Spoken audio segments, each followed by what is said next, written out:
Commission for Women. It's a second point under women topics. So permanent commission for women, तो permanent commission of women का मतलब होता है कि ये एक ऐसा मतलब वुमेन के कैरियर का ऊपर है जो जिसमें उन लोग आर्म्ड फोर्स को ज्वाइन कर सकती है। तो उसके ऊपर ये है कि टिल रिटायरमेंट उन लोग को क्या क्या फैसिलिटी दे सकते हैं उस पर है। तो ऐसे आर्मी में वुमेंस को 10 ईयर सर्विस अलाउड है और वो अपना 4 ईयर्स और एक्सटेंड कर सकती है, मतलब टोटल 14 ईयर्स वुमेन सर्विस कर सकती है जो शॉर्ट सर्विस। तो उसका सुप्रीम कोर्ट ने परमानेंट कमीशन फॉर वुमेन को अलाउड किया है। तो जिसमें था कि आर्ग्यूमेंट्स किया था उसके लिए कि ये नहीं होना चाहिए, क्योंकि बहुत लोग अगर वुमेन्स अगर आप लीडर है तो उनके अंदर तो बहुत सारे सोल्जर्स रहेंगे, मेल्स रहेंगे, तो वो उनकी बात उतने सुनेंगे नहीं। तो उसलिए भी बहुत और इसको मना किया था। सेकंड, वुमेन बहुत सारे फिज़िकल क्राइटेरिया को मीट नहीं कर पाएगी जो मेल के हैं, उनकी stamina, power, muscles according then. उसके बाद थर्ड कि इन दैट उनके वर्क फोर्स में, बिकॉज आर्मी में मोस्टली आर मेंस, तो दे में भी सेक्सुअल हरेस्ट हो सकते हैं, उनके सेपरेट टॉयलेट्स रूम्स नहीं हो सकते। तो ये सब क्राइटेरिया में उसे मना किया था कि नहीं हो करना चाहिए।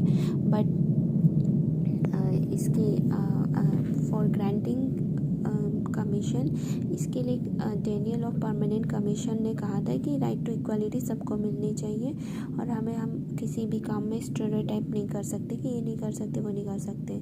तो मेल फीमेल सबको सेम अपॉर्चुनिटी मिलनी चाहिए। उसके बाद और मेरिट बेसिस में ही उनके प्रमोशंस होने चाहिए, ट्रेनिंग्स होने चाहिए। और उसके बाद और हम इस तरीके से अगर वुमेंस को आर्मी में मिलेगा तो वो सोशल स्टेटस भी उनका अच्छा होगा और जेंडर इक्वालिटी भी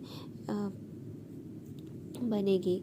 और उसके बाद और इसमें ये भी कहा गया था कि वुमेंस को मोर अपॉर्चुनिटीज़ मिलनी चाहिए, उनको भी कर्नल, ब्रिगेडियर इतने हायर रैंक तक उनकी ट्रांसफ़र पोस्टिंग प्रमोशन होना चाहिए। तो इस पर भी उन लोग ने आर्गूमेंट्स किया था। तो एंट्री कैसे होती है डिफेंस फोर्स में वुमेन की, तो 1888 में इंडियन मिलिट्री नर्सिंग सर्विस को लाया गया था, जिसमें womens as a nurse join की थी और वो अंडर आर्मी।